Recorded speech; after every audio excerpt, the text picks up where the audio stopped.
بسم الله الرحمن الرحيم. أعزائنا مشاهدينا ومتابعي خمسة اسكندراني، أهلا وسهلا بكم من جديد في حلقة حوارية جديدة.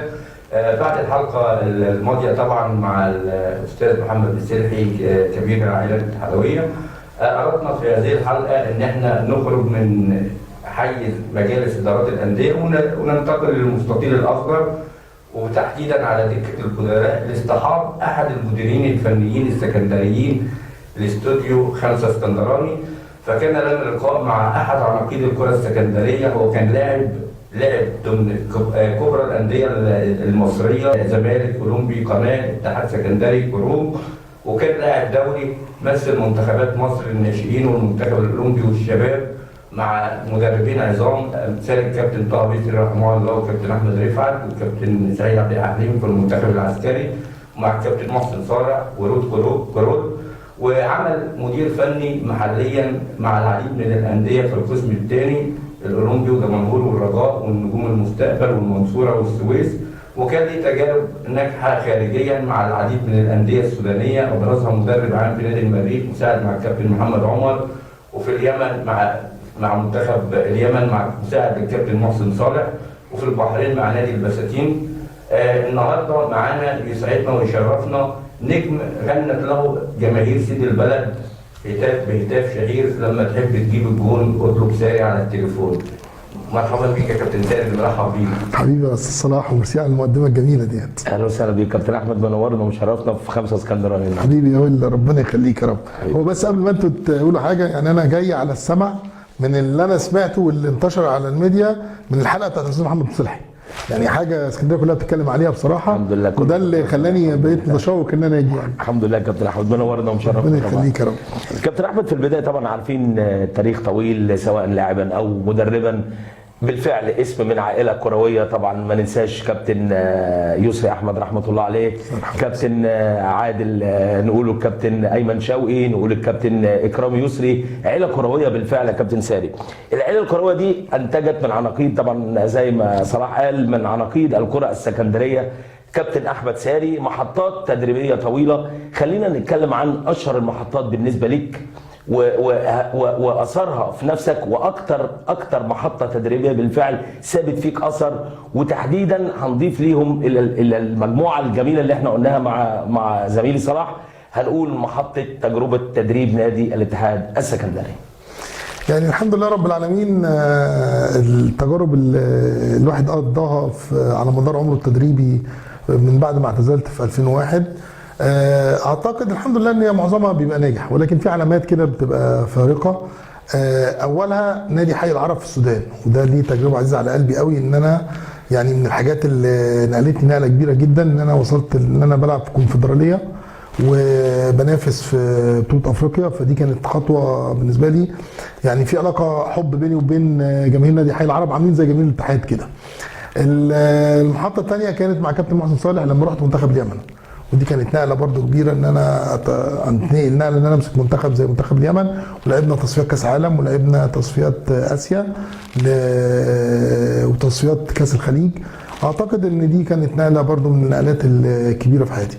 الاخيره بقى الاتحاد السكندري كانت تجربه يعني هي سيئه بصراحه، يعني بالنسبه لي كانت تجربه سيئه جدا. دي كانت فتره بعد الثوره كابتن، اللي هي الفتره اللي حصل فيها مشكله ما بين اللعيبه والاداره، وكنت انا اللي في النص وتصدرت المشهد. لما برجع للحسابات ديت بكتشف ان انا عملت الصح، ولو اتعاد 100 مره مش هعمل غير كده، لان كان الموقف بيقول ان مجلس الاداره كان الكابتن عصام شعبان، لا كان الكابتن عصام شعبان، كان في موقف لا يحسد عليه، ان هم ما عندهمش امكانيات وما فيش في مصر فلوس ان هي تدي اللعيبه. كان مع كابتن طارق الجلاد، كان عصام شعبان وكابتن طارق الجلاد. فعرضنا على اللعيبه ان هم يقسطوا المبالغ بتاعها، كان بقى لهم 3 شهور وكل انديه مصر ما كانتش بتدفع فلوس.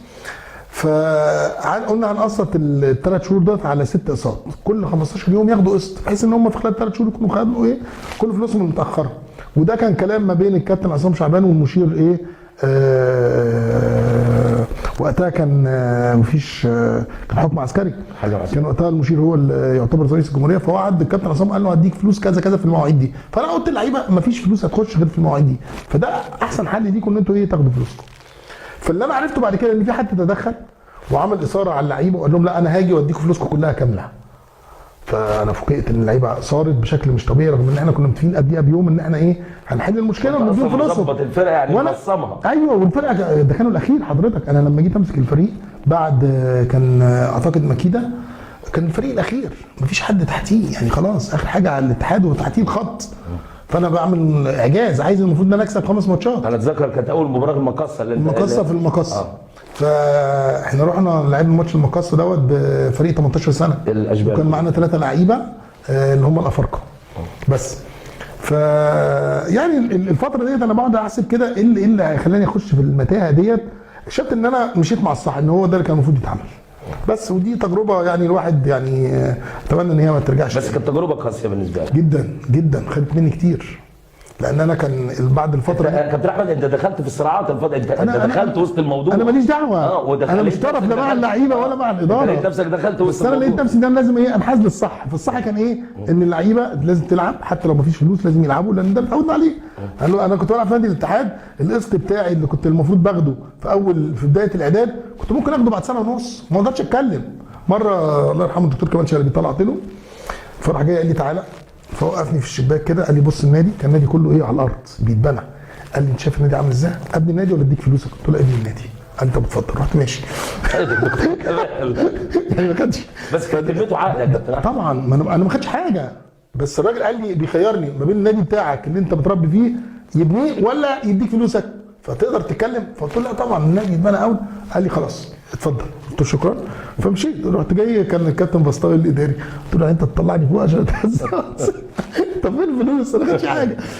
بس يعني ده الفرق اللي ما بينك وما بين الايه الاجيال اللي بعد كده. انت كنت عايز تعلمهم ازاي يتعاملوا مع الانديه، ان الاتحاد نادي كبير فاللي يجي فيه لازم يكون ايه على نفس الحاجه. المشكله بقى ان اللعيبه دي عملت، راحوا للكابتن مدحت شلبي وقعدوا حوالي 20 واحد في القناه، وكان حدث تاريخي والله العظيم يا كابتن صلاح، والله العظيم يا وليد ما في لعيب من دول ما كلمنيش واعتذر لي بعديها. قال لي اتضحك علينا. قلت له ليه؟ قال لي اللي قال لنا هجيب لكم فلوسكم جه ما خدناش ولا مليم لحد ما السنه خلصت. كنا سمعنا كلامك وخدنا فلوسنا على 3 اقساط على 6 اقساط في خلال 3 شهور، كان احسن لنا.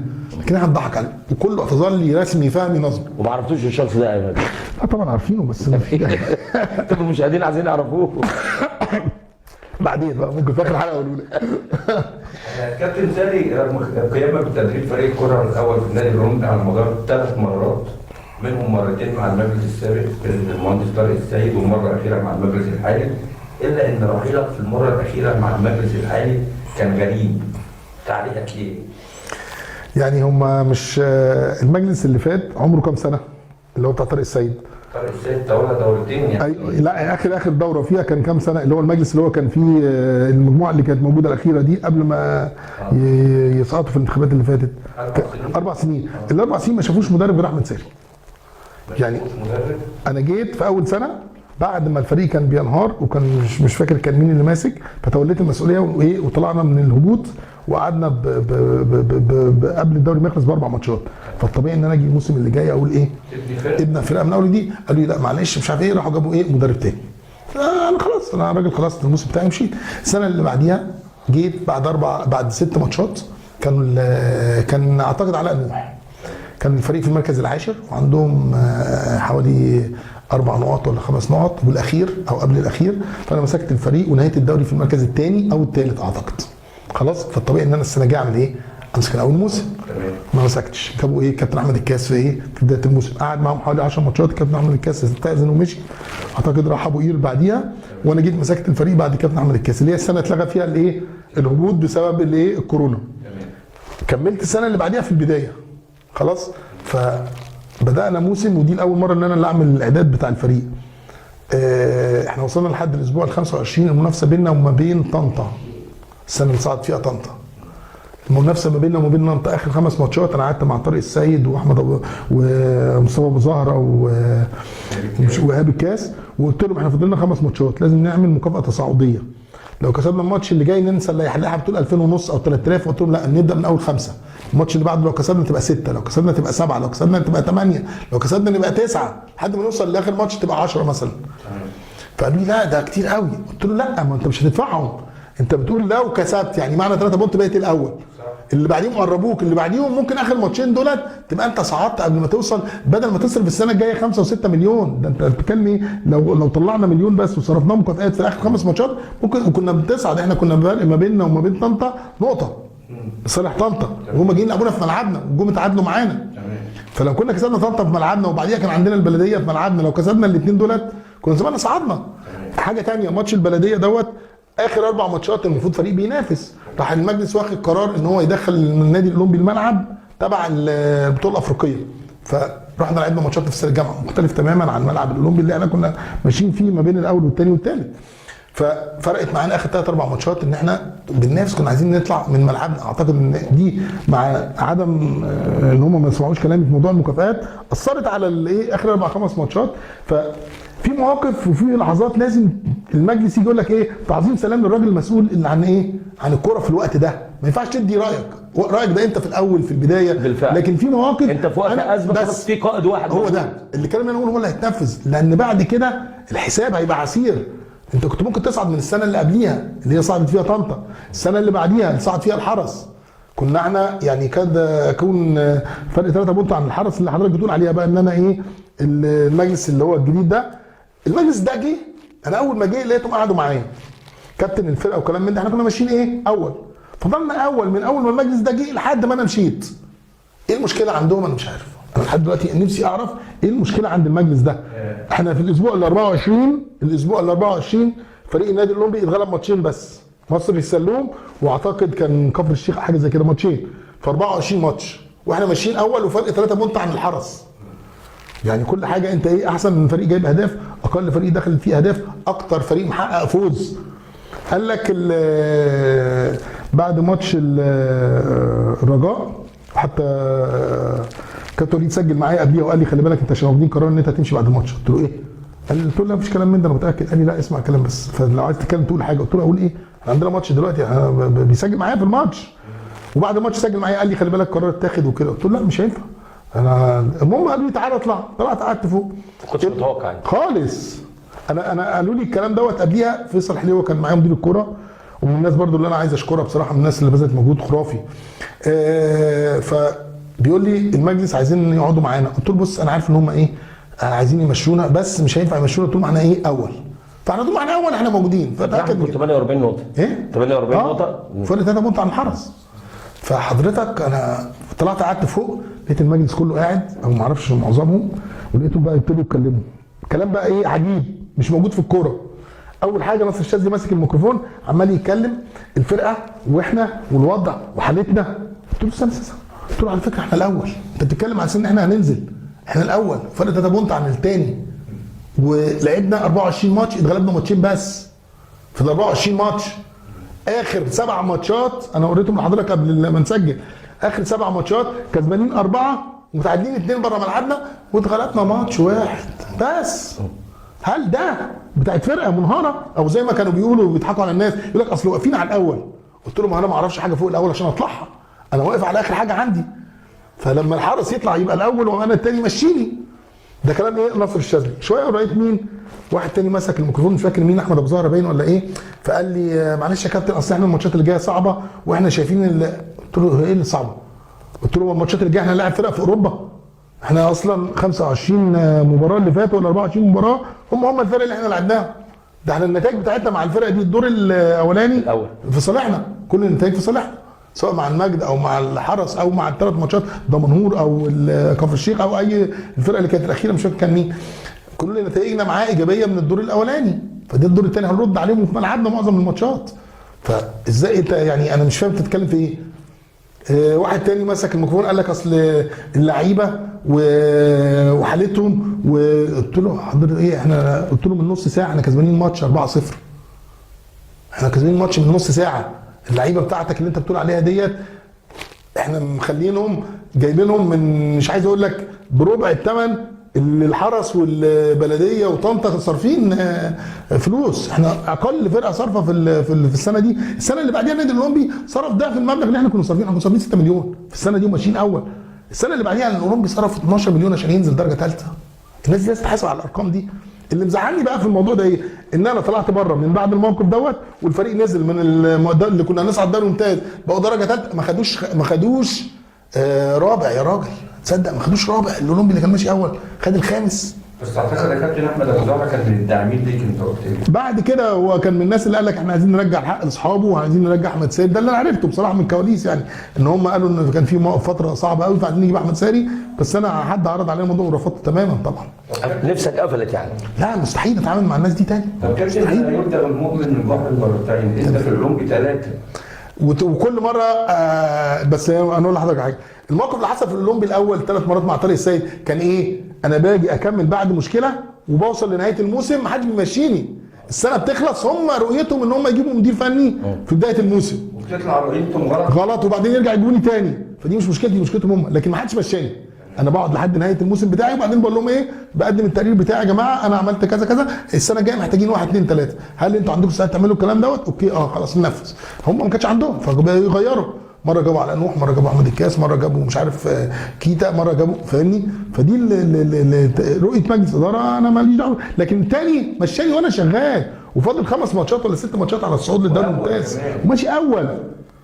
ده انت مش متخيل الناس دي كانت تيجي تقعد جنبي واحنا في اوضه اللبس بعد الماتش واحنا فرحانين وكسبانين عاملين ازاي؟ عيال صغيره قاعدين مع احمد ساري وقاعدين مع اللعيبه اللي بتكسب في النادي الاولمبي وعاملين يتصوروا وياخدوا اللقطه. تيجي تقعد تعمل اجتماع تمشيني عشان اتغلبت ماتش 3-0 من فرقه السلوم. اتغلبت ماتش الدور الثاني كله ما اتغلبش غير الماتش ده. طبعا كل الاعلام غلط. هم ربنا جزاهم باعمالهم، يعني ربنا سلط عليهم اللي هم عملوه دوت. كابتن احمد خلينا نقول بعد رحيلك عن تدريب فريق الاولمبي وهو في الصداره، اكيد ده الموضوع ده اكيد عمل شرخ جوه احمد ساري. احمد ساري بعد دخوله النادي فتره من الفترات يقال ان هناك مشاده كلاميه حدثت بينك وبين احد اعضاء مجلس الاداره في حديقه النادي، صحه الكلام ايه؟ انا مش مشاده، انا لو طول اتعامل معاهم باسلوب اقصى من كده هعمل. انا كل اللي انا بعمله ان انا اي حد فيهم لما بيجي يسال عليه ما بسالش عليه قدام الناس كلها. بس في عضو مجلس الاداره بعينه حصلت مشاده كلاميه بينك وبينه؟ لا انا ما بتعاملش معاهم اصلا، بقول لك اللي بيجي يسلم عليا ما برضاش اسلم عليه قدام الناس كلها بشهاده كل انا دول بالنسبه لي ناس منتهيه من حياتي. حاول يصلح يا كابتن احمد؟ لا خالص، انا مفيش حد حاول يصلح. ما فتحتش الباب ده خالص. انا بالنسبه لي انتهت القصه. انا عضو في مجلس اداره، عضو عامل في النادي الاولمبي، لما تيجي الانتخابات اللي جايه اخش عشان لازم ناس ثانيه تيجي غير دولت، يعني مع احترامي لكل اللي موجودين دولت، لا مفيش حد فيهم يصلح ان هو يكون موجود في مجلس اداره النادي الاولمبي، وفي ناس ثانيه بتجهز ان شاء الله تكون موجوده افضل من دولت بكتير، لان وضع النادي انا بتكلم عن الوضع الرياضي والاجتماعي برضه. يعني انا راجل عضو نادي اجتماعي مش شايف اي حاجه ظاهره في اللي هم عملوه غير حمام السباحه اللي اتفتح، اللي هو كان المفروض فيه انشاءات في الفينش اللي اتعمل في الاخر، ولكن ما اعتقدش ان هم ليهم اضافه في النادي. انا ما كعضو هخش هكون موجود في المطبخ ان احنا نشوف مجلس اداره تاني افضل من دولت. طب كابتن احمد بعد رحيلك من الاولمبي توليت تدريب فريق المنصوره وقمت باعداد الفريق والتعاقد مع لعيبه وفقا لرؤيتك الفنيه، وكنا شايفين دعم كامل من مجلس الاداره وجماهير المنصوره، ولكن غاب عنك التوفيق ولم تستمر مع المنصوره ايضا. التوفيق ده لحد امتى؟ المفروض التوفيق ده بيكون معاك لحد ما امتى؟ يعني مثلا لو انت الاخير يبقى مفيش توفيق. طب انا ماشي اول مع المنصوره من الاسبوع الاول للاسبوع ال 14 لحد لحظه مشاهد، لحد لحظه مشاني. الماتش اللي اتغلبنا فيه اخر ماتش احنا نزلنا من الاول للثاني ودكنس بقى الاول واحنا بقينا الثاني فرق 2 بونت بس. يعني اتغلبت ماتش ديكنس كسب بقى ديكنس الاول فرق 2 بونت والمنصوره بقى الثاني. ده في الاسبوع كام؟ ال 14. نادي المنصوره اتغلب كام ماتش؟ 2 في 14 ماتش، اتغلبت ماتشين. كان وقتها البلديه السادس وفرق بينه وبينهم 4 بونت، وفضلوا متمسكين بالمدرب لحد ما ايه؟ محمد عبد الرؤوف ده ولا احمد عبد الرؤوف لحد ما صعد. خلاص؟ فرق بينه وبينه 6 بونت. لما انا مشيت من المنصوره كنت انا الاول عنه من اول الاسبوع الاول للاسبوع ال 14. الماتش ال 14 اللي اتغلبنا. انا هحكي لك موقف في المنصوره عشان اوريك بس الدنيا ماشيه ازاي. احنا الاسبوع ال 11 نادي المنصوره الاول بنلعب ماتش على ملعبنا كسبانين 1-0 في الدقيقه 65. خلاص؟ وماشيين اول وما غلبناش غير ماتش واحد على مدار ال 11 ماتش. بره ملعبنا كان مع مش فاكر شبين باين في شبين. جمهوريه شبين. ماشيين اول وفي ملعبنا كسبانين 1-0 والملعب كان سيء جدا، وانا قلت لهم لو عايزين تصعدوا ابعدوا عن الملعب ده. واليومين دولت الماتش اللي لعبوه امبارح كان في بتاع الازازين دوت، كانت فضيحه، الملعب سيء جدا وحاجه كارثيه يعني، سيء جدا، والناس كلها هجمتهم ان ده يكون ملعب المنصوره. وده الكلام اللي انا قلته، قلت له عايز تصعد شوف لنا ملعب ايه كويس. ف الماتش 1-0 الدقيقه 65 المنصوره كسبان في ملعبه 1-0 والملعب مليان. من الدقيقه 65 للدقيقه 85 انا واللعيبه بنتشتموا. فانا مستغرب مين، انا قاعد جنب الدكتور اسلام مسعد المشرف على الكوره. وده من اهل البلد. ده هو ده الراجل من ولاد النادي. قلت له يا دكتور انت سامع اللي انا سامعه؟ قال لي انا مش عارف ايه. قلت له لا انت مش عارف ايه، انا عارف ايه. قلت له لعيب غلط في الملعب يتشتم وانا اتشتم عشان اغيره واحنا كسبانين 1-0 والفريق بينافس وفريق اول والفريق احسن فريق جايب اهداف، اقل فريق دخل فيه اهداف، اكتر فريق محقق فوز. ده الكلام ده للسنه الثانيه على التوالي، يعني بعد الاولمبي عملت نفس الكلام مع المنصوره.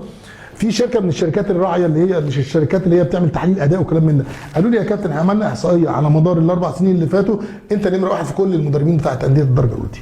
قلت له انا غلطان ان انا اشتغلت في الدرجه الاولى، انا ما بحبش الدرجه دي اصلا، ده انا شغال كده مجبر لان انا قضيت فتره كبيره قوي بره مصر.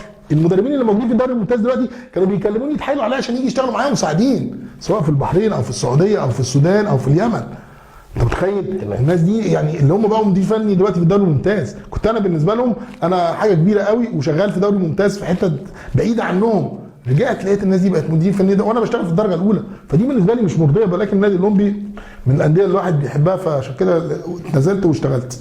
وخلي بالك اللي خلاني اشتغل كان الله يرحمه الكابتن يسري، هو اللي قال لي عشان خاطري ومش عارف اقعد حال عليها عشان خاطر اوافق. الله يرحمه. طب يعني معنى كده ان مجلس اداره المنصوره ارتكب نفس خطايا مجلس الاولمبي؟ لحد امبارح الدكتور اسلام مسعد بيكلمني قال لي اللي هو بسيوني اللي هو رئيس النادي قال كده بالميكروفون علنا قدام الناس كلها، انا اخطات الموسم اللي فات ان انا اتخليت عن احمد ساري وما دعمتوش وما وقفتش معاه للاخر ووافقت ان هو يمشي، ودي كانت غلطه احنا ارتكبناها. النادي المنصوره بعد ما انا مشيت كنا ماشيين الاول لحد الاسبوع الاخير اللي هو نزلنا فيه من الاول للثاني، وده كان ماتش يعني ممكن نرجع تاني بسهوله. خلاص نتائجنا احسن نتائج في كل الفرق. طب انا نجحت. احنا صرفنا كام فرقه المنصوره دي؟ 2 مليون جنيه بالظبط. ميزانيه 2 مليون جنيه. العميد بسيوني قال لي كده انا معايا 2 مليون جنيه، قلت له عايزين مليون مقدمات عقود للعيبه الجديده، جبنا 10 لعيبه كل واحد ايه خد له اللي خد 100 خد 90 خد 110 الارقام كده. المليون الثاني اديناهم مقدمات للعيبه ال10 بتوع السنه اللي فاتت اللي هم القدام حوالي 600,000 650,000 واتفضل حوالي 300 بقى عملنا بيهم معسكر وملابس وكلام من ده. ودي فرقه المنصوره ميزانيه فرقه 2 مليون جنيه ماشيين اول لحد الاسبوع ال 14. طب كابتن ساري هل رحيلك عن الاولمبي والمنصوره هل نتيجه جهل باداره المنظومه الكرويه ام مؤامرات؟ لا هو مشكله فيا انا. المشكله فيا. ما اعرفش انا اللي في حاجه غلط. ما اعرفش في انا مثلا ممكن ايه اشتغل في فرقه وما انجحش ويمشوني ده طبيعي. لكن لما كنا بنشتغل فرقه تنجح وتمشي طب دي المشكله في مين؟ يعني انا بقول لك المنصوره اكمل لك بس ماتش اللي هو بتاع الدقيقه 65 الدقيقه المهم الدقيقه 85 طبعا الدقيقه 65 الدقيقه 20 دقيقه عمالين ايه نتشتم انا واللعيبه. ومع العلم ان في ولاد النادي 5 لعيبه جوه الملعب في ال11 خلاص من الناشئين ولاد النادي موجودين في ال11. فالدقيقه 85 واحنا جايبين الجون الثاني فحصل مشكله الملعب اتقلب الملعب كله بصوت واحد 2 ولاد النادي فيه. فانا بص قلت لهم يا جماعه هو احنا كسبانين ولا مغلوبين؟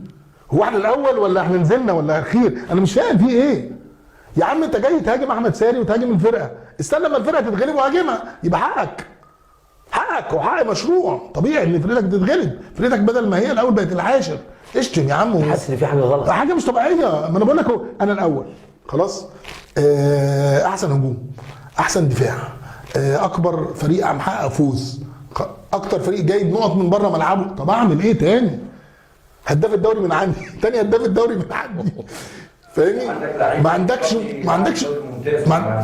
ما عندكش مشكله. ده انا في 4 لعيبه موجودين في المنصوره يلعبوا دوري ممتاز باقل مجهود. لو انا كنت كملت معاهم اللعيبه دي كانت لازم تلعب دوري ممتاز السنه اللي بعديها بالمنصوره مش فرقه ثانيه فاهمني؟ فانت دلوقتي احكي لي دلوقتي انا في الاولمبي ناجح وماشي اول وفي المنصوره ناجح وماشي اول ومع ذلك بقت ايه؟ بمشي والناس بتتعامل ان انا مقصر او مفيش توفيق. طيب اعمل ايه؟ طب انا ده وانا ناجح وبيتعمل كده وبعدين تيجي تقارن بينك وبين واحد تاني موجود معاك في نفس المنظومه اتغلب على 7 ماتشات والنادي بتاعه متمسك بيه وبيحاربوا وبيدافعوا عنه. طب احكي لك موقف، السنه اللي فاتت فرقه اسوان مين اللي كان ماسكها؟ كابتن ايمن الرمادي. مسكها في الاسبوع الكام؟ الخامس بعد ربيع ياسين، وربيع ياسين اتقطع بعد 5 ماتشات عشان اتغلب باين او تعادل، ما اعرفش نتائجه كانت وحشه. تمام؟ ايمن الرمادي مسك من الاسبوع ال 25 للاسبوع الاخير. راحوا فين اسوان؟ حد طلع قال ان ايمن الرمادي نزل اسوان؟ اشاده غير طبيعيه من كل وسائل الاعلام. اشمعنى؟ في ايه؟ ما تقولوا لي يا جدعان فهموني السكه فين عشان واحد يروح فيها. اسكان واحد بيبقى فاشل، واحد ماسك فريق في المركز اللي قبل الاخير يسيبه يروح ماسك فريق بينافس في المركز الرابع. يا نهار اسود! ايه المقاييس والمعايير اللي الناس دي بتشتغل بيها عشان انا اعرفها، عشان اعرف بس بالظبط الوضع بتاع الشغل اللي موجود في البلد دي ازاي. ان يجيب مدرب غرق فرقتين ومنزلهم درجه ثانيه وبص الاقيه بيتعاقد مع نادي بينافس على بطوله افريقيا. ده ايه التاريخ ده؟ زي اللعيبه تجيب لي لعيب مثلا نادي مشيه ببلاش ما عندوش فكره، نادي تاني اتعاقد نادي تاني ب 40 مليون. ايه الارقام دي يا جدعان؟ هو ازاي يعني وجهه نظرهم ايه؟ انا مش فاهم. تجيب لعيب افريقي، نادي الاتحاد يجيب لعيب افريقي ب 2 جنيه ونص ويبقى هداف الدوري واحسن لعيب في الدوري المصري، وتلاقي النادي الاهلي والزمالك رايحين يجيبوا لعيب ب 10 مليون و20 مليون. يا نهار اسود! ما هو هنا في مشكله. المنظومه ذات نفسها فيها خلل سواء في اللعيبه او في المدربين او في الاداره. فانت عندك مشاكل في حاجات كتير قوي كلها بتصب عندي انا في الاخر، انا اللي بتعذب. والناس التانيه اللي ما بتشتغلش واللي ما بتعرفش بتوصل وبتمسك تاخد مرتبات كبيره. انا ما سيبك من المرتبات، ده رزق ربنا كاتبه لهم، لكن انا بتكلم على ان انت ايه المنظومه الحقيقيه. ان انت لما تلاقي واحد ناجح من دوري الدرجه الاولى مثلا، وده اللي انا ما بحبوش وما بشتغلوش. انا بقالي بتاع حوالي 14 سنه شغال في الدوري الممتاز السوداني 8 سنين في اعلى مستوى من كل الفرق، بلعب افريقيا ب4 مرات، مع حي العرب لعبت مرتين افريقيا، مع النيل حصحيصه لعبت افريقيا، مع الخرطوم الوطني لعبت افريقيا، مع الامل عطبره لعبت افريقيا. خدت مع ال4 فرق دولت الثالث في الدوري الممتاز السوداني قبل ما الدوري يخلص ب4-5 ماتشات. فهناك لما تاخد الثالث مع انك مثلت افريقيا فريق مثل كل الفرق اللي لعبت اللي خدت بيها ثالث لعبت افريقيا، لان المريخ والهلال هناك دول حاجه ثانيه. كان في لعيب في المريخ كان كابتن امكانياتهم طبعا، كان الكابتن حسام البدري ماسك هناك في المريخ، فكنا هنلعبهم ماتش. فانا كنت ماسك النيل حصحيصه النيل حصحيصه، فبنلعب الكابتن حسام البدري ماتش. كابتن حسام البدري في لعيب عنده بتمن الفرقه بتاعتي كلها، بالاعداد بالمعسكر باللبس باللعيبه بكل بتمن واحد. معروفه طبعا امكانيات المريخ. انت متخيل بتلاعب فريق لعيب واحد بتمن فرقتك كلها، فانت لما تاخد ثالث بعد المريخ والهلال فانت ايه بتعمل اعلى حاجه. فانت قعدت لك حوالي 14 سنه ما بين السعوديه، ما بين البحرين دوري ممتاز، ما بين منتخب اليمن، ما بين السودان، فاهمني؟ لما جيت مصر اللي انا كنت بذلته بره ده لو كنت عملته في مصر كان زمان دلوقتي واحد من الايه الفرق المصنفين في الدوري الممتاز. اكيد. فانت حظك ان انت اشتغلت بره، فلما جيت رجعت مصر كانت الساحه موجوده ايه الفرصه الوحيده اللي اتيحت كانت ايه بتاعت الاولمبي، فاشتغلت في الاولمبي ونجحت. المفروض ان انا انقل للايه للي بعد كده. يعني انا مستغرب، انا في بعض الاوقات انا زعلت في نادي الاتحاد راحوا جابوا مدربين، يعني انا كانوا بيتحايلوا عليا عشان يشتغلوا معايا مساعدين، افاجئ ان هو يبقى مدير فني في نادي الاتحاد. يا جدعان عيب، ما ينفعش. لما تروح مثلا تلاقي واحد كان بيقول لك يا رب مثلا ايه كابتن احمد ساري ياخدني معاه، تبص تلاقيه بقى مدير فني في منتخب مصر. دي نصيبه ايه السودا دي؟ ايه التهريج ده؟ يعني انا ما اعرفش المعايير والمقاييس دي. انا عايز اقول لك حاجه عمرو حسين، يعني انا مثلا في فترات كتير قوي بنتقابل ونلتقي، هو عارف ان انا واحد من افضل واكفأ المدربين اللي موجودين ومتابعني من اول ما بدات في التدريب من 2001 خلاص، وعارف مسيرتي كويس قوي ومتابعني وعارف امكانياتي لما تيجي تاخد منتخب بس حد من اسكندريه يمثل منتخب مصر، نقعد 20 سنه عشان خاطر احمد الكاس في الاخر يروح يمسك مدير فني بس. بقى لنا 20 سنه شغالين في التدريب، وبعد 20 سنه احمد الكاس يروح يمسك منتخب عيال صغيره عندهم 14 سنه ولا 15 سنه، وهو المفروض احمد الكاس يبقى مدير فني في المنتخب الاول من 10 سنين. فانا ومفيش ولا واحد من اسكندريه هيعدي كل حاجه، مره كرم مرسي مساعد، مره وليد عطيه مساعد، مره مش عارف. هو ده اخرنا في اسكندريه. تلاقي البلديه فيها 5 في المنتخب، تلاقي مش عارف مين فيها 5، تلاقي في منتخب مصر مدير فنيين. فانت مظلوم في كل الاتجاهات ومفيش حد بيدافع عنك. يعني انت مثلا لما تيجي تتكلم انا بهاتي، عارف انت اللي بينفخ في قربه مقطوعه، بوجع قلبي وفي الاخر مش هيحصل حاجه غير هو الوضع القائم ده. طب كابتن احمد خليني اسالك، انت شايف بعد الوضع اللي انت قلته ده والمأساة اللي انا سامعها دي، هل متوقع ان ممكن يكون من ضمن الاسباب دي ابتعاد احمد ساري عن الاعلام؟ لا ما اعتقدش، ما اعتقدش. انا مش يعني مش الموضوع بالنسبه لي لما تيجي تقيمني كشغل خلاص هتلاقي ان انا ناجح فهتطلبني في اي نادي. بس احنا بنشوف طبعا يا كابتن احمد وانت داري بالموضوع جوه مصر ان الاعلام ممكن يسوق اللي بيسوق لمدير فني يعمل تسويق. ده اللي بيحصل دلوقتي. ما هو ده اللي بس انا مش هعمل الكلام دوت. ما دي مشكلتي ان انا مش هعمل الكلام دوت. يعني انا في يعني الحمد لله علاقتي طيبه بكل الناس الاعلاميين اللي موجودين في مصر، فممكن اروح كل في الظهور معاهم. مش متعود ان انا اتواجد بشكل ان هو ايه يعني اروح اقول لهم ان انا ما بشتغلش فيدوروا لي على شغل، فاهمني؟ فيكلمك ده فلان يقول لك طب انا هشوف لك نادي كذا، طب ده يكلمك يقول لك انا هشوف لك نادي. فانا مش بالنسبه لي انا يعني انا بصراحه بتعامل بتعالي في الحته ديت. يعني لما مره دخلت اتحاد الكوره لقيت المسؤولين عن اتحاد الكوره اللي هم الكبار، الناس اللي هي الثقيله دي مش عارف ايه، انا كنت احمد ساري نجم وبدات في اتحاد الكوره دوت، فاهمني؟ وبس منتخب مصر تحت 19 سنه، والناس دي ما كانتش بتعدي جنب اتحاد الكوره. كان في واحد بيجي بياخدني يروح يطلع لي مستخرج رسمي، يروح يصورني، يروح يجيب لي لبس من المخزن عشان التمرين، فاهمني؟ يروح يخلص لي ورقه من اسمه ايه دوت المبنى بتاع التحرير، فاهمني؟ الحاجات دي مجمع التحرير كلام يخلص لك حاجات. تبص بعد كده تفاجئ ان دوت مسؤول كبير قوي في اتحاد الكوره، اقول له خد يلا تعالى، يقول لي يا كابتن انا بقيت مدير دلوقتي. فانت لما تيجي تتعامل مع الليفل دوت انت من الصف الاول، فدي مشكلتك ان انت خدتها من تحت قوي. يعني من منتخب الناشئين 16 سنه خلاص، ناشئين الكروم، وبعدين رحت الزمالك، وبعدين منتخب مصر ناشئين، وبعدين منتخب مصر 19، وبعدين منتخب مصر اولمبي، وبعدين منتخب مصر عسكري، وبعدين منتخب مصر الاول. فانت بتتعامل من وانت بتقول بسم الله الرحمن الرحيم في الكوره منتخبات على منتخبات، وبتوصل لاعلى مستوى. يعني عايز اقول لك حاجه، مين في مصر هقول لك على الحاجات اللي الحمد لله ربنا كرمني وانا حققتها. خدت هداف الدوري مره مع الاتحاد، ومره تاني هداف الدوري كنت المفروض ابقى انا هداف الدوري، ومره تانيه مع الاولمبي كنت انا هداف الدوري واحمد الكاس خدها مني.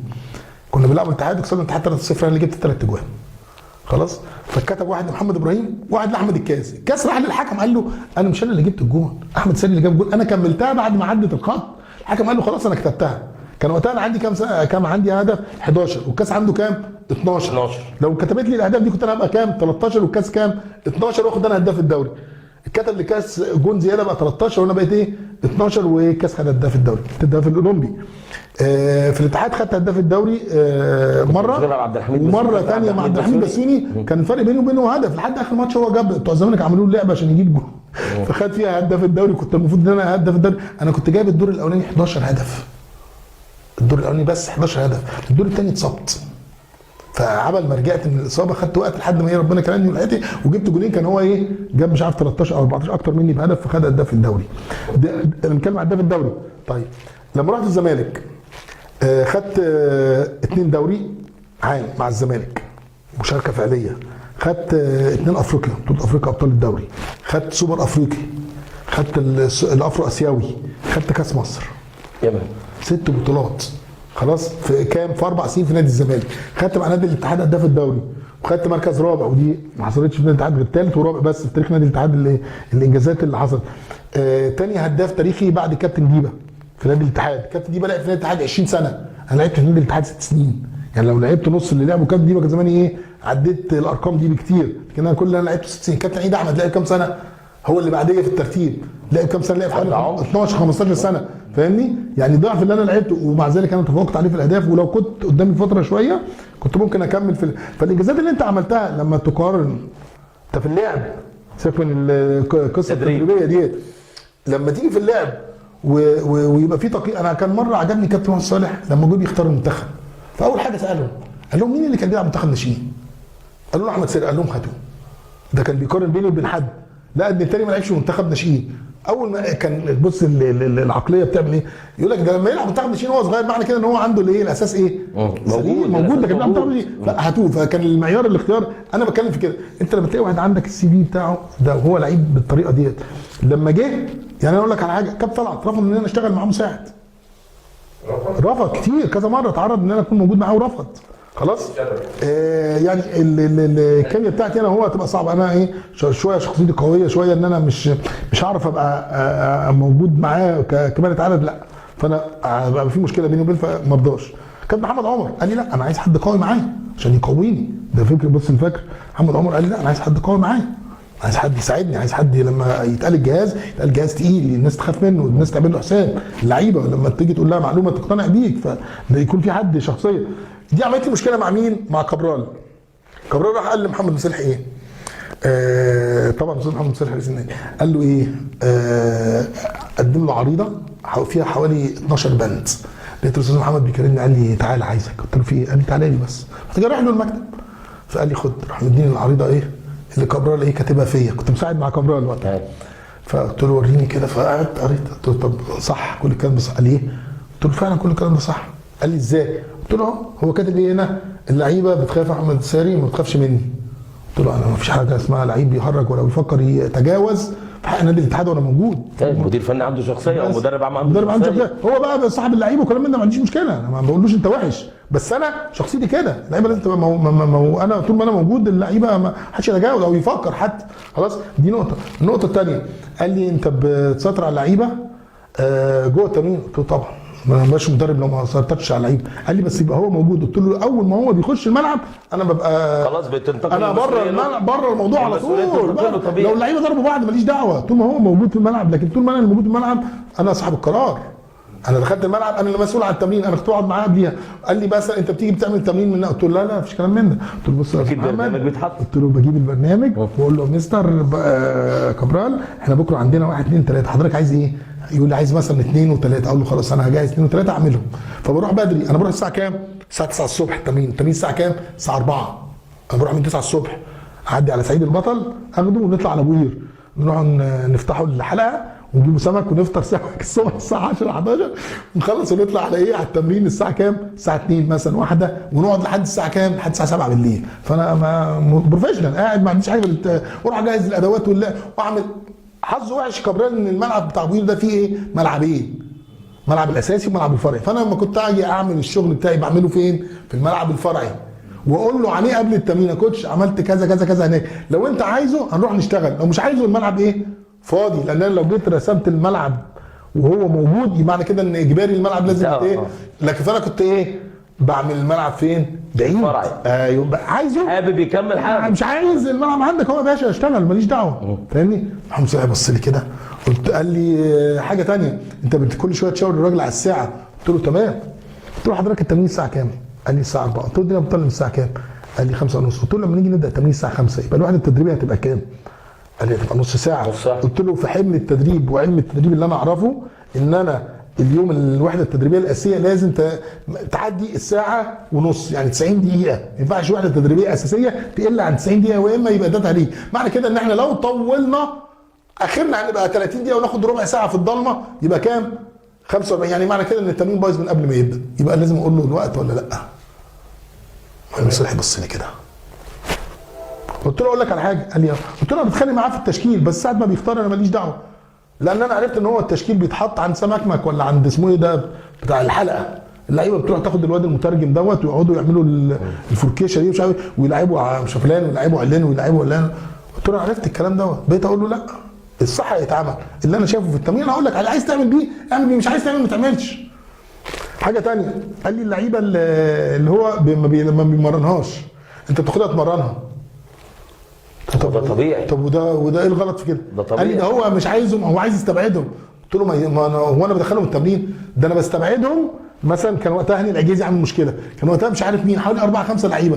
كوتش اللعيبه دي يقول لي لا اوت. اقول له اوكي. طب انت عايز منهم حاجه؟ يقول لي لا. اشتغل معاهم الناحيه الثانيه يقول لي اوكي. فاروح الناحيه الثانيه اروح جاي اعمل لهم ايه؟ شغل على اعلى مستوى. اللعيبه اللي معاه يقولوا يا كابتن عايزين نيجي نشتغل معاك فبيزعل. فالدنيا الناس بتسيب التمرين الاساسي ويروحوا يتفرجوا على ايه؟ على الشغل اللي انا بعمله للعيبه مع الموقوفين. مع الموقوفين اللي مش موقوف، بس هو مش في هو بالنسبه اختياراته، له مش عايزه. مش في اختياراته. فهل دي حاجه تسالي محمد صلاح لا ال 12 بند كلهم في صالحي.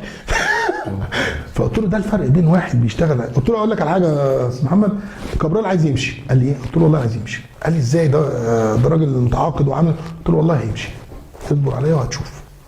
وبعدين رحت له قلت له مشي ولا لا؟ قال لي عندك حق، لان هو كان باين الراجل بيفلس، فاهمني؟ فانا قلت له من قبليه ابيت لك بالظبط. مره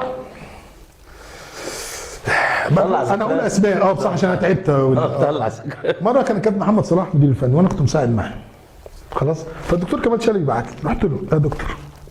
قال لي ايه اخبار الفرقه مش عارف ايه. قلت له احنا الاسبوع الكام الاولاني هنبدا اول ماتش. قال لي قلت له لحد الاسبوع الخامس 15 نقطه مش هناخد ولا نقطه. قال لي قلت له لا 6 ماتشات مش هناخد ولا نقطه. بص لي كده قلت له 6 ماتشات مش هناخد ولا نقطه. قال لي ايه؟ قلت له اسمع الكلام ده. بتكلم الدكتور كمان. الدكتور كمال شلبي. قلت له 6 ماتشات مش هناخد ولا نقطه. اللي هو بيمشي بالورقه والقلم. اللي هو بيمشي بعد 6 ماتشات رحت له 0 نادي الاتحاد 0 ولا نقطه، ما جبناش ولا ربع نقطه حتى واتغلبنا 6 ماتشات. قال لك ايه بقى الدكتور كمان؟ قال لهم الواد الصغير هو اللي كان عنده حق، كلكم غلطانين. كان كابتن محمد صلاح مدير الفني. كان مدير الفني. طب كابتن احمد تفسر بايه رغم تاريخك كلاعب بارز في الكره المصريه ومشوارك في التدريب الكبير تولي بعض النجوم بعض المدربين الاقل نجوميه من كابتن احمد سعيد تدريب منتخبات الناشئين في مصر ماشيه ازاي؟ هو زي ما قلنا هي كلها بتبقى وليد قال لك برضه علاقات هو المفروض الاتحاد يكون عنده معايير، هي مالهاش علاقه بالنجوميه. يعني انا كراجل كنت نجم وانا بلعب ده مش شرط ان انا اكون مدرب كويس. انا ليها علاقه بالمسيره التدريبيه بتاعتك، انت حققت ايه في مسيرتك التدريبيه وعلى اساس ان انت تقيم. يعني الناس تقدر تقيمك بعد كده هل انت نجحت ولا ما نجحتش. يعني مع احترامي في مدربين كتيره اشتغلت. كابتن حلمي طولان قعد 10 سنين كل سنه يمسك منتخب ناشئين وما ينجحش، يمسك اللي بعده وما ينجحش، يمسك اللي بعده وما ينجحش، ويمسك اللي بعده وما ينجحش، صح ولا لا؟ في اتحاد الكوره قعد فتره كبيره. وكابتن المعتمد قعد فتره طويله قوي برضه يمسك نفس. ودلوقتي اسامه نبيه برضه شغال نفس الكلام. هل الناس اللي بتفشل في مره دي بيدوها فرص واثنين وثلاثه، والناس الثانيه اللي مش عارفه تخش اصلا من بره دي مالهاش دور مثلا، او مالهاش حد يشغلها، او مالهاش حد يبقى ليها مقاييس؟ هو المفروض ايه؟ الموضوع ملوش اختيارات من وليد مثلا يمسك اتحاد الكوره عجبني، صلاح يمسك اتحاد الكوره عجبني، لا الموضوع ملوش دعوه بيكم انتوا الاثنين. الموضوع ليه معايير. احمد ساري اشتغل 10 سنين في الدرجه الاولى عمل كذا كذا كذا. يبقى لما نيجي نختار منتخب في مثلا زي منتخب اولمبي اللعيبه كلها بتاع الدرجه الاولى هتكون منين؟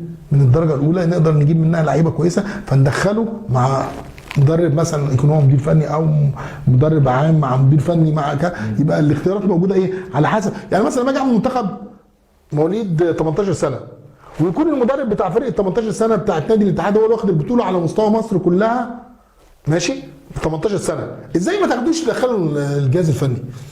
واحد واخد البطوله في مستوى السنه انا مر على الفرقه كلها بس وانت ايه احسن واحد فيهم وانت قدرت تتعامل مع كل الفرق ديت ان انت خدت البطوله بتاعتك. يعني عيني شايفه منتخب 16 سنه اللي خد البطوله من نادي الشمس ولا نادي الجن ابن العفريت انا ماليش دعوه، مين اللي خد البطوله بتاع المرحله السنه دي؟ اقل حاجه ان انا اجيبه وادخله في الجهاز، مش لازم يبقى هو مدير فني يا سيدي، مجرد ان انا دخلته في الجهاز بس عين تبقى موجوده، عين تبقى موجوده. بص يا كابتن وليد دلوقتي انا لما الاقي واحد جه من السما كده نزل مسك منتخب ناشئين مع احترامي كابتن محمود جابر خلاص، يعني اشتغل في مصر فين؟ هو اشتغل في بره في الخليج مش عارف ايه وكلام. لكن انا بتكلم على لما تلاقي واحد شغال 10 سنين في الدوري الممتاز وبعدين لما تيجي تروح تجيب منتخب تجيب واحد مش شغال او جاي من بره ما اعرفش ازاي. دي ما في مقاييس يا جماعه لازم لازم ومعايير لازم تتحط. لا انا عندي نمره. هقول لك على حاجه، في اتحاد الكوره من فتره قالوا احنا هنعمل ايه يا جماعه؟ هنعمل تقييم لكل المدربين اللي موجودين في مصر وكل واحد يقدم السي في بتاعته واحنا على حسب السيفيات هنعمل ايه بالنقط. خلاص؟ فجابوا واحد اثنين ثلاثه هم اختاروا ايه؟ حوالي 5 مدربين وجابوا السيفيات بتاعتهم وهيختاروا منهم المدير الفني اللي هيمسك المنتخب. طلع مين نمره واحد في السي في بالنقط؟ محمود صالح. هو خد محمود صالح نمره واحد. لا جم اختاروا مين؟ اختاروا نمره 3. امور عجيبه طبعا. ليه؟ قول لي انت، طب انت عامل ليه تقييم اصلا ما دام انت ناوي ان انت تاخد ايه؟ نمره 3، ما انت ما انت ليه بتعمل تقييمات؟ معايير تانية عندهم خاصة. ما اعرفش.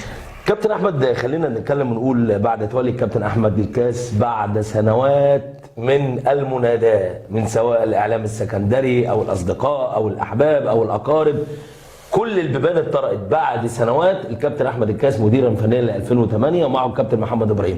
اما نتكلم عن الكابتن احمد الكاس ونتكلم عن الكابتن محمد ابراهيم ونتكلم عن الكابتن احمد ساري، الثلاثه اتحاد واولمبي. احمد ساري ما قعدش مع نفسه وقال انا فين من القصه دي؟ مسؤولين اتحاد الكوره انا فين منهم؟ يعني لما تيجي تقول احمد الكاس بعد 20 سنه يبقى انا كمان لسه فاضل لي 20 سنه كمان عشان اخش مكانه، فاهمني حاجه زي كده. لا هو انا لما كنت بعمل الكاس كنت بزعل منه، بقول له خلي بالك انت اللي عامل فينا كده، انت اللي مقصر في حق نفسك، انت لما هتكبر احنا كلنا هنكبر وراك. فانا الكاس من بدري كان المفروض يروح القاهره ويقعد هناك. يعني الكاس لما كان مساعد مع كابتن فاروق جعفر في الجيش، وبعدين الكابتن فاروق جعفر مشي، وبعدين قلت له يا كاس لازم تمسك مدير فني، اي حاجه غير كده امشي. الكاس مرضاش وفضل قاعد، وجابوا له الكابتن صبري المنياوي، قلت له دي كارثه اوعى تصغر نفسك. قال لي ما انا ما اقدرش اقول للمشير، قلت له لا مفيش حاجه اسمها ده مستقبلك، امشي. يا انا فاروق جعفر انا المدرب العام، لما فاروق جعفر يمشي طبيعي مين اللي يمسك بعديه؟ احمد الكاس. معنى كده ان هم ما عندهمش ثقه فيك، بيقول لك انت تقدر مدرب عام زي المدربين اللي موجودين في الاتحاد الاولمبي في الناشئين ما بيطلعوش اخرهم كده، فانت هتحكم على نفسك بكده. خد موقف، يا تشتغل مدير فني يا تمشي. قال لي ما اقدرش ومش ما اقدرش، فقلت له لا خلاص انت هتعمل في نفسك كده. فكرت بعديها قلت له انت غلطان. عملت نفس الكلام مع طارق العشي لما صعد بالحرس حرس الحدود، راح جابوا له حلمي طولان، قلت له امشي.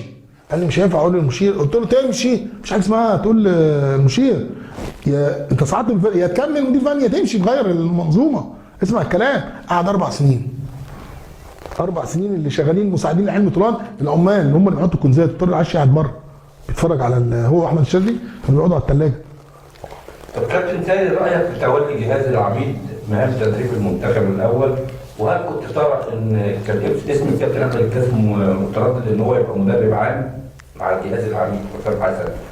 فرايك في جهاز العميد اولا، وهل كنت شايف ان الكاس احسن له يفضل مدرب عام في المنتخب الاول ولا مع المنتخب 2008 يصنع جيل جديد للكره المصريه؟ طيب انا بص همشيها اصحاب زي ما هم كل مصر كلها ماشيه الدنيا كلها اصحاب، فانا ماشيه اصحاب. انا حسام حسن من جيلي وصاحبي وحبيبي، فانا عايزه ينجح وعايزه يمسك منتخب خلاص، مع احترامي لاي حد تاني ايه كان المفروض يمسك قبليه او بعديه. لا هو حسام حسن انجح وافضل واحد واحسن واحد، وكلنا نقف وراه عشان خاطر ايه يشتغل في المنظومه دي. وجيلي وصاحبي وحبيبي وعايزه ينجح خلاص. انا ما هي خلاص بقت العمليه كده بقى ايه، كل واحد يدور على ايه صحابه، الجيل بتاع مش عارف مين يجيب معارفه وحبايبه، الجيل بتاع مين يجي. لا انا بتكلم دلوقتي ده جيلنا، فانا عايز الكابتن حسام ينجح، احنا ننجح كلنا وراه. احمد الكاس كنت اتمنى ان الكاس يكون موجود مع حسام في المنظومه، ومع احترامي يعني الكاس اكبر من ان هو يكون موجود مساعد. انا نفسي الكاس يمسك مدير فني فاهمني، ولكن وجوده مع حسام حسن كانت تبقى اضافه ليه والاضافه لحسام. فكنت اتمنى ان هو يكون في كونتاكت بين الاثنين ينجحوا يخشوا مع بعض، واعتقد الحته دي بالنسبه لهم هتبقى مش فارقه من مدير فني. انا مره قلت للكاس قلت له كاس انا ما بشتغلش مساعد مع حد من بعد ما خلاص اشتغلت مدير فني، بس انت الوحيد اللي انا ممكن اشتغل معاه مساعد. لو رحنا وكان اتعرض علينا، كان وقتها كابتن شوبير كان في الاتحاد وقال لي شو اعمل الكاس وتعالوا وامسكوا فرقه في المنتخب، هو مدير فني وانت مساعد معاه. قلت له ما عنديش مشكله. وقلت للكاس الكلام ده، قال لي كاس انا كان فاضل له سنه عايز يلعب كمان في الاولمبي سنه كمان، ولعب عذبنا. كابتن احمد، خلينا نقول في كلمه واحده، في اجابه مقتضبه مختصره، التدريب في مصر والعمل في الانديه يعتمد على ايه؟ علاقات. لازم تكون لك علاقه بفلان الفلاني وتجيب له ايفون احدث موديل. تكون علاقه ليك برئيس نادي فلان الفلاني، وفي بيزنس بيتعمل، وكيل لعيبه بياخد المقدم بتاعك يقسم مع حد فاهمني. لازم يكون في واحد يجيبك يشغلك ويقول لك مالكش دعوه باللعيبه، انا اللي هجيب لك اللعيبه اللي انت عايزها، اللي هو عايزها، اللي هو هياخد منها يبزنس منها. انا ما عنديش مشكله. انا لما يجي مثلا ايه استاذ صلاح طيب يقول لي هجيب لك الكوبايه دي ب 5 جنيه، ماشي، هي الكوبايه بره ب 5 جنيه، على عيني وعلى راسي، ماشي تمام يا استاذ صلاح، هاتها لي ب 5 جنيه انا موافق، لكن ما تجيبش كوبايه ب 5 جنيه وتيجي تقول لي انا هجيبها لك ب 500 جنيه. هنا المشكله. لا هنا المشكله. لا فاهمني؟ هات، ما انا مش هقول لك لا، بس ما تجيش تقول لي انا يعني. مره عملت مشكله في نادي الاتحاد لما كنت موجود، كان وقتها حازم ابو هاشم، قلت لهم بصوا يا جماعه، مستشار حازم ابو هاشم أيوة. في الفتره دي قلت لهم بصوا يا جماعه انا هعمل فرقه، وقعدت مع مستشار حازم ابو هاشم وكان الكابتن مش فاكر مين وقتها، المهم ايه قلنا بالظبط كده، قلت له انا هعمل فرقه، الفرقه دي قوامها الاساسي من اللعيبه اللي موجوده في النادي 5 هيستنوا من الكبار، وفي حوالي من الصغيرين حوالي 7، يبقى كام؟ 12.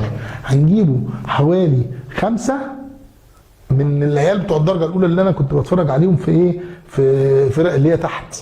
خلاص؟ وعندنا 4 صف اول هنجيبهم من الايه؟ الليفل العالي. انا حطيت رينج كام؟ قلت لحازم باش اعلى رينج عندنا 250,000 جنيه.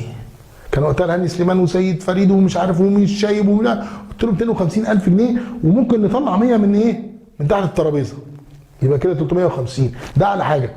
حضرتك انا مشيت بعد ما قلت الكلام دوت وقلت لهم احمد سيد عايز يجيب لعيب، يجيبه وياكله ويشربه ويوديه نادي الاتحاد ويبوسه ويقول له اتفضل ده لعيب كويس خدوه. لكن لو حد جاب لعيب وخد منه جنيه انا هطلع اعمل مؤتمر صحفي واقول للناس كلها فلان الفلاني جاب لعيب نادي الاتحاد وصمصر منه خد منه فلوس. مش هروح حد، فلوس نادي الاتحاد تفضل نادي الاتحاد، عايز تعمل واجب مع نادي الاتحاد هات لنا لعيب، يا اما تقول انا مش احمد سلام مش مدير فني انا راجل سمسار وكيل لعيبه، تجيب اللعيب بتاعك وتاخد نسبتك علينا على راسنا. لكن طول ما انت شغال في نادي الاتحاد هتشتغل ايه؟ شغلتك، مش هينفع تشتغل ايه؟ سمسار ولا وكيل. قال لي تمام، بس ده انا اكمل لك بس. حضرتك انا مشيت خلاص. الفرقه دي اتعملت بكام؟ اقل لعيب خد 750,000 جنيه، انا كنت مخلص مع اللعيبه كلها ب 250,000 و350 لو زمزق مخلص، يعني فلوس الدفع العيال تمضي وخلص. 750,000 جنيه 17 لعيب جم نادي الاتحاد، كان وقتها كابتن طلعت يوسف. 17 لعيب جم ب 750، قال له واحد 750,000 جنيه والفرقه نزلت او كانت هتنزل. لا دي قصه ثانيه، كان انا بتكلم انت رفعت الليفل من 250 ل 750,000 جنيه بدون مناسبه. لو كان في لعيبه احسن باقل برنص الثمن بربع الثمن، فاهمني؟ كابتن طلعت يوسف كان موجود في نادي بترول اسيوط باين ولا اسمنت اسيوط مش فاكر، وبعدين خد وعد من اتحاد الكوره ان هو يمسك الموسم اللي جاي في منتخب، خلاص المنتخب الاول، اوكي. المهم جه بعديها هاني ابو ريده قال لا شوقي غريب اللي هيمسك. طب احنا وعدنا طلعت، خلاص ندي طلعت المنتخب الايه؟ الاولمبي. وقتها الوزير كان مين؟ طاهر ابو زيد. قال لك لا انا عايز حسام البدري يمسك المنتخب الاولمبي. طب نعمل ايه؟ نودي طلعت فين؟ ليبيا. كان طلعت جه ساب الفرقه بتاعته مسك الاتحاد، انا مشيت. واللي عمل الديل دوت كان عز حسين وكان الكابتن جارم، وراحوا قعدوا مع طلعت يوسف واتفقوا معاه انه وانا ماسك الفرقه والفرقه بتبقى ماشيه كويس ومش هنهبط، وكسبنا الزمالك في القاهره 2-0 وكسبنا بتروجيت 3 وكسبنا المقاولين 1 وكسبنا الشرطه 1 وعاملين نتائج هايله. مشيت وجه الكابتن طلعت يوسف قعد شهرين. الفرقه كانت بتتمرن 4 ايام في الاسبوع ويلعبوا ماتش 3 ايام ويلعبوا ماتش. ال3 ايام دولت كان طلعت كان بيجي فيهم يوم واحد ويجي يوم الماتش وما يجيش تاني. انا دخلت على الفرقه بعديها رجعوني، دخلت لقيت اقل وزن زايد 12 كيلو من اللعيبه. قلت لهم تتمرنوا؟ قالوا مش بنتمرن. 3 ايام مفيش سكن مفيش اقامه مفيش اي حاجه، اللعيبه تيجي 3 ايام يوم الثاني وياخدوا بعضهم يلعبوا ماتش ودي ويمشوا. فطلعت ما كانش بيجي يوم الماتش الودي وتمرينه كده خفيفه يقف وخلاص. قعد شهرين خلاص. اللعيبه ديت كان طلعت مشي، كان فاكر ان هو هيمشي من الاتحاد على المنتخب فما حدش يقدر يتكلم. فلما مشي من الاتحاد على ليبيا الناس كلها هاجمته. قبل الدوري ب 15 يوم قبل الدوري باسبوع دفع الشرط الجزائي مين؟ قبل الدوري باسبوع. انا جيت مسكت الفرقه قبل الدوري باسبوع ب7 ايام. انت متخيل؟ لقيت اللعيبه ما عندهاش لبس، لقيت الفريق مش عامل معسكر. عملت له معسكر على مسؤوليتي انا الشخصيه، معسكر اتكلف فوق ال 280,000 جنيه في الاكاديميه. وقتها بعديها الدكتور مشالي رئيس النادي لما جه يودي النادي الاتحاد معسكر في الاكاديميه رفضت، قالوا له هات شيك. كان هو نائب رئيس الاكاديميه ورئيس نادي الاتحاد. نادي الاتحاد ما قدرش يخش الاكاديميه غير لما دفعوا شيك للاكاديميه بثمن المعسكر. انا دخلت نادي الاتحاد المعسكر ما دفعتش جنيه، 280,000 جنيه، 15 يوم معسكر اعداد ل 40 لعيب، 40 لعيب، 30 لعيب و10 جهاز. و10 جهاز. الراجل بتاع اللبس ما جابش اللبس، ورايحين نلعب ماتش في الدوري الممتاز، وعفت سادات يقول لي لا ده مش هيتلعب. انا كنت مع حسن حمدي امبارح، ده مش هيتلعب. قلت له والله هيتلعب. الراجل بتاع اللبس كلمته قلت له ابعت لي اللبس على مسؤوليتي، انا اديك فلوس ومالكش دعوه. كلمت واحد صاحبي قلت له بقول لك ايه، ابعت لي 100,000 جنيه. قال لي ليه؟ قلت له كده بس ابعت لي 100,000 جنيه وتعالى ابعت حد ياخد العربيه بتاعتي. قال لي ايه؟ كلمت مراتي قلت لها هات الدعم اللي معاك انا هبيعه عشان محتاج فلوس. عشان نادي الاتحاد. عشان اللعيبه هتمشي وتسيب المعسكر وتمشي، عايز تديهم فلوسهم. انت متخيل؟ وبعدين يجي واحد يقول لك دلوقتي احمد ساري ويقارن بيك وبين حد تاني ما عداش جنب سور النادي حتى. اتفضل يا عموري، خلينا قدام المشاكل. كابتن احمد، في تجربه تدريبك لسموحه مدرب عام مع الكابتن محسن صالح ومع باتل سنوفو، يقال ان احمد ساري كان مرشح يتولى المهام الفنيه لفريق سموحه الاول لولا الصراع اللي بينه وبين محمد وهبه المدرب العام زميلك في الفرقه. لا هو اللي حصل ان الدكتور فرج عامر، المهندس فرج عامر قعد معايا كلمني وقال لي تعالى لي، فرحت له. فقعدت معاه قال لي هنعمل ايه؟ كابتن محسن صالح مشي. قلت له والله انا شايف ان انت لو عايز تجيب حد، اللي انا عارف ان انت عايز تعمله، انت عايز تجيب حد ونفضل انا وهبه موجودين معاه، ف مفيش مشكله، شوف حد بس حد اسم كبير. ورشحت له حوالي ايه؟ مجموعه مدربين، حوالي 6 اسماء مدربين قلت له عليهم. واحد قال لي ده بيشرب سجاير مع اللعيبه، واحد قال لي ده بتاع مش عارف ايه، واحد قال لي ده بيعمل ايه، واحد قال لي ده بيعمل ماتشات، واحد قال لي هو فرج عامل. لما كنا بنقول اسم مدرب لحد ما وصلنا لمين؟ لباتريس نوفو. واحد عرضه فقال لي بقول لك ايه ما تقولش لحد. قلت له خلاص مش هقول لحد. ماشي. فالمهم خلصنا الاجتماع وخدت عربيتي وايه ونروح. السواق كان جايبني بالعربيه فوصلني لحد ايه العربيه بتاعتي. فانا وصلت من عند البيت عند لحد عربيتي، فبفتح كده لقيت التليفونات شغاله. انتوا كنتوا باتريس نوفو؟ قلت له مين قال لك؟ قال لي باشمهندس ورق. قلت له ده لسه فكانت كارثه. باتريس نوفو ده كانت كارثه فعلا. كان سي في محترم سي في محترم، لكن كشخصيه وحش جدا، ومدرب مدرب على قده خالص، مش بالقوه اللي احنا متخيلينها يعني. فدي كانت ما كانش في فرصه ان انا اتولى. هو الباشمهندس فرج قال لي ان احنا ترشح مين معها كده، فكان شبيه، لكن ما قاليش. كنت اتمنى هو يقول لي كده بصراحه، بس ما حصلش. أعزائي مشاهدي ومتابعي 5 اسكندراني، بالفعل لقاء شيق ومثير. نخرج فاصل ونعود مرة أخرى مع ضيفنا الجميل نجم الكرة المصرية الكابتن أحمد ساري وفقرة الرسائل الخاصة. أحمد ساري واحد من نجوم نادي الزمالك في فترة الثمانينات والتسعينات، الذين مروا على القلعة البيضاء وتركوا بصمة كبيرة داخل قلوب الزملكاوية بإخلاصه داخل المستطيل الأخضر. بدأ ساري اللعب في نادي الكروم بالإسكندرية في مرحلة الناشئين قبل أن يتوجه إلى الزمالك في عمر 17 ليتم تصعيده بعدها إلى الفريق الأول ويخوض العديد من المباريات ويقدم أداء ومردودا طيب.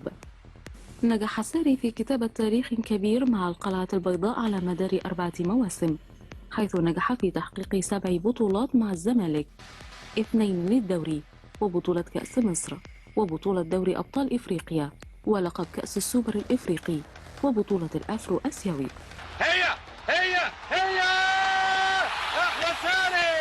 أحمد ساري هي حلوة جول 2-2 أحمد ساري. تواجد ساري ضمن جيل العمالقة في نادي الزمالك، حيث رافق في الملاعب عادل المأمور وجمال عبد الحميد وحماد عبد اللطيف ومحمد حلمي وأشرف قاسم وغيرهم من النجوم الكبار. رحل ساري عن صفوف الزمالك وانتقل إلى الأولمبي ليقدم أداء أكثر من رائع، ليخوض تجربة جديدة مع الاتحاد السكندري ويحقق نجاحات كبيرة مع فريق سيد البلد. الجول الأول للأولمبي عاملينها حلوة أوي أحمد ساري وأحمد الكاس، حيث شهد موسم 94-95 أهم حدث في تاريخ ساري الكروي، حيث اعتلى صدارة هدافي بطولة الدوري مع الاتحاد السكندري برصيد 10 أهداف بالتساوي مع عبد الله الصاوي مهاجم نادي القناة، بعدما أنهى زعيم الثغر البطولة في المركز الرابع برصيد 39 نقطة. جوه جون، شوطة جميلة جوه جون، بليسنج 8 من 10 يا أحمد ساري، ملعوبة حلوة قوي على يمين سامي عبود. أحمد ساري القناص الكبير، المعجون بألوان الزمالك.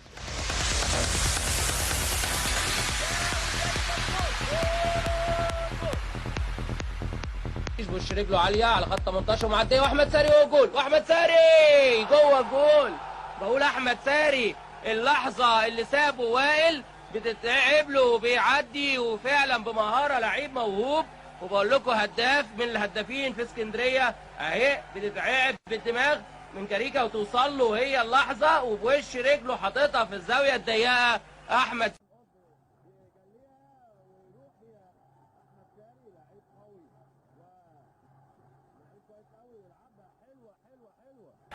احمد الكاس مش اوف سايد، احمد ساري، ويلا احمد ويلا احمد ويلا احمد ويلا احمد وهوبا احمد ساري، احمد ساري، ده ايه الحلاوه ده؟ مش ممكن اللي هو صانع هذا الهدف، ومتقشره تيجي في رجل لاعب من اوغندا واحمد ساري. طارق العشري يلعبها لاحمد ساري، واحمد ساري لوحده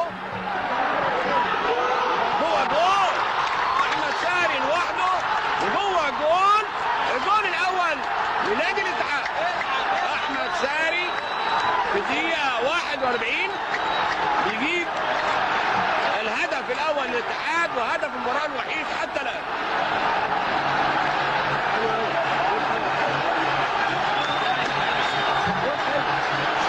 من مورييرو حطها مره ثانيه في الشمال لنخله، ونخله يعلي فوق يطلع على طول بدماغه ولسه هي احمد ساري هي حلوه. حازم عبد المولى والضربه الركنيه وعرضيه على القائم القريب وتتشتت وتوصل ومره ثانيه ومحمد ابراهيم وساري والهدف الساري احمد ساري. لا الراجل ده جوه المنطقه ما عندوش تفاهم وما عندوش. أعزائي مشاهدي ومتابعي 5 اسكندراني، عوده مره اخرى مع نجمنا الجميل الكابتن احمد ساري نجم الكره المصريه وفقره الرسائل الخاصه. الرسائل الخاصه دي قذائف صاروخيه يا كابتن اكتر من اللي احنا عملناه دلوقتي. هداف. رساله خاصه للمجلسي الاولمبي السابق والحالي. المجلس السابق يعني ربنا يسامحهم، كنا ممكن نصعد في خلال الفتره بتاعتهم وكانت تبقى اسهل بكتير. المجلس الحالي اتمنى ان شاء الله ان هم يمشوا النهارده قبل بكره. كابتن احمد، رساله للكابتن جمال علام رئيس اتحاد الكره المصري. مين جمال علام؟ انا بقالي 20 سنه بلعب كوره، عمري ما سمعت حد اسمه جمال علام في مجال الكوره. كل اللي اعرفه ان هو كان ماسك فندق، اداره فندقيه في حاجه كده غريبه انا ما اعرفش، لكن هو لكن ان هو يكون مسؤول عن الكوره في مصر دي كارثه. يعني مع احترامي يعني مش هو اللي يلام، خلي بالك، اللي يلام الناس اللي راحت انتخبته، الانديه اللي راحت رشحت الاسماء دي وانتخبته. حضرتك انا من 86 انا ببات في اتحاد الكوره المصري، من 86 كنت موجود داخل المنظومه الرياضيه في منتخب مصر الناشئين والمنتخب الاولمبي والمنتخب الاول والمنتخب العسكري، في كل مراحل التدريب بتاعه المنتخبات. وبعدين تيجي تقول لي في اتحاد الكوره مين اللي مسؤول عن المنظومه؟ اقول لك على حاجه، انا مره كان احمد مجاهد دوت ماسك لجنه المسابقات او شؤون اللعيبه، فانا كنت في الاتحاد البحر الاحمر. ففي اتحاد البحر الاحمر كان كامل ابو علي رئيس النادي، فالمهم ادونا شيكات، فالشيكات ديت لما جينا نروح نصرفها قالوا لا مش هتصرف، هاتوا نلموا الشيكات ندوكوا نوديها وندوكوا فيها فلوس. فالمهم خدوا مننا الشيكات، كنت انا وحمزه الجمل والسويركي وطارق فهيم وياسر الملاح وتامر بجاتو والسيد السويركي، يعني طقم جامد كنا بنديرهم ممتاز. فلموا مننا الشيكات على اساس ان هم يجيبوها لنا. المهم بعديها باسبوع 2 ما فيش، خدوا الفلوس مش عارفين يجيبوها. فالمهم رحت اتحاد الكوره، يا جماعه حصل كذا كذا، فلقيت مجاهد ده بيقول لي اقولوا لي احنا مغفلين. قلت له مغفلين؟ انت قاعد بتتكلم مع مين؟ بتتكلم مع احمد ساري. انت قبل ما تخش اتحاد الكوره، انا فاكر انت لما جيت اتحاد الكوره ده ودخلت مع نادر السيد عشان انت من بلدهم باين ولا تعرفه ولا حاجه، هو اللي دخلك معاه. لكن تبقى انت رئيس اتحاد الكوره ولا رئيس لجنه شؤون الاكاديميه، ده رئيس شؤون اللاعبين قبل ما يبقى رئيس اتحاد الكوره. فقلت له مع احترامي الكلام ده تقوله هناك في البلد عندكم، لكن انا هنا في اتحاد الكوره اللي هو اعلى منظومه رياضيه موجوده في مصر اللي بتدير كره القدم، لما انا الجا لها انا راجل من نجوم البلد دي، رحت جاي راح للمحافظ كان وقتها سعد ابو ريده، قلت له حصل كذا كذا كان اخو كابتن ابو ريده. المهم قال بالتليفون جابوا الشيكات كلها واتعملت شيكات بدلها وخدناها وصرفناها. فالفرق ان انت بتتعامل مع ناس في اتحاد الكوره مالهاش علاقه باتحاد الكوره، ناس كتيره قوي، جمال علام، على مجاهد، على مش عارف مين، على كل اللي موجودين معظمهم مفيش واحد فيهم لابس ليله وشورت ووقف ضرب تعظيم سلام للعلم في الاستاد ولا في اي مناسبه. وتبقى انت من واحد من المؤسسين بتاعت المنظومه الكرويه اللي في مصر وتبقى مهمش او تتعامل مع الناس دي او يتعاملوا معاك ان انت واحد عادي كده وخلاص، هم متخيلين ما شافوش الشارع فيه كوره حتى. طبعا مع احترامنا لشخصياتهم يعني، لكن حضرتك بتتكلم على مجال كره القدم. طبعا ده ناس بتدير كوره لازم يكونوا مسؤولين. طب اقول لك على حاجه، كنت جاي من هولندا، كنت في هولندا عامل معايشه في نادي اياكس، كان مستر كرول بعت لي، فرحت انا ومؤمن سليمان بتاع الزمالك، فرحنا عملنا معايشه لمده 15 يوم في نادي اياكس. فوانا جاي من هناك كان المدير الفني كومان، المساعد كرول، المساعد واحد تاني، المساعد الرابع كان ماركو فان باستن في نادي اياكس. فوانا جاي اكتشفت فوجئت لقيتهم عملوا عينوا ماركو فان باستن مدير فني لمنتخب هولندا. قلت لهم ازاي ده نمره 4 في اياكس؟ قال لي لا ما هو ده اسمه ماركو فان باستن، الاسم دوت يفوت كل الاسماء اللي بايدي وبقى ما دام خد الكورس التدريب بتاع يبقى اسمه يخليه يبقى مدير فني منتخب هولندا. قبل ما ننتقل للرساله الجايه، بمناسبه اتحاد البحر الاحمر، فريق اتحاد البحر الاحمر كان فيه امكانيات جامده، هل اتعاملت مع كامل ابو علي رئيس النادي مباشره؟ طبعا، كنا على طول معانا في التمرين وفي بالليل كنا قاعدين في القريه في الباتروس، كنا هو اللي ما خلاش نصعد، هو السبب ان هو كان ماشيين اول وفرق بيننا وبين اسوان اللي هي صعدت حوالي 6-7 بونت، وبعدين جه موضوع الفلوس في الاخر، كان هو عايز ياخد الاستاد، وبعدين سعد برده ما رضاش يديهوله، وبعدين قال له لا، المهم حصل مشكله، قال لك طب مش دافع فلوس، فجت على دماغنا احنا. طبعا رسالتك دلوقتي للخل الوفي والصديق الوفي المستشار محمد سويدان، تحب تقول له ايه؟ يعني اقول له ربنا يكون في عونه بصراحه، بتحزب معايا. واحد من افضل الناس اللي موجودين على الساحه الرياضيه في مصر كلها، علاقاته بالناس كلها كويسه جدا، علاقاته بمجلس اداره النادي سموحه على اعلى مستوى. اتمنى ان هو يوفق في المنظومه الرياضيه في نادي سموحه، يستعينوا بيه ويستغلوا امكانياته ان هو يكون اضافه في المرحله الجايه. احنا كنا شايفين ان هو ممكن يكون عنصر اضافه في مجلس اداره. كان نفسي ينجح، ولكن المشكله اللي حصلت قبل الانتخابات ديت وينزلوا مش هينزلوا، ما كانش في وقت ان هم يعملوا الدعايه الكافيه، هو ده اللي فرق معاهم ومجاهد ان هم يكونوا موجودين في نادي سموحه. الرساله الاخيره لنجم صاعد واحد في المجال التدريبي احمد ساري.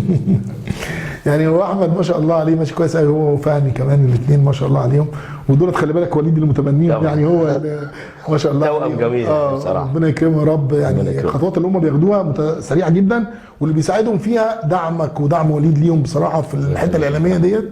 فاتمنى ان هم يوفقوا، عندهم مباراه بكره مهمه، اتمنى ان هم يقدروا يتخطوها ويصعدوا بفريق جياد. انا قابلت الدكتور سمره وقلت له خلي بالك عندك فرقه كويسه قوي فيها 4-5 لعيبه ممكن يلعبوا في الدوري الممتاز. بالفعل عندهم عناصر مميزه، عناصر مميزه جدا. اعتقد ان يتحافظ على الفرقه دي وتدعم باكتر من كده، يلاقي نفسهم في دوري المحترفين ممكن كمان سنتين. بالفعل. كابتن احمد، بالفعل كان لقاء شيق، لقاء ممتع، لقاء مثير بالفعل، وحشتنا كتير، استمتعنا بحضرتك. حبيبي يا ويل، ربنا يخليك يا رب، انا اسعد. حبيبي ابو صلاح، ربنا يبارك لك يا رب. اعزائي مشاهدي ومتابعي 5 اسكندراني، ده كان لقاءنا مع احد نجوم كره القدم المصريه الكابتن احمد ساري. انتظرونا الحلقه القادمه مع ضيف ساخن جدا، وتصبحوا على خير.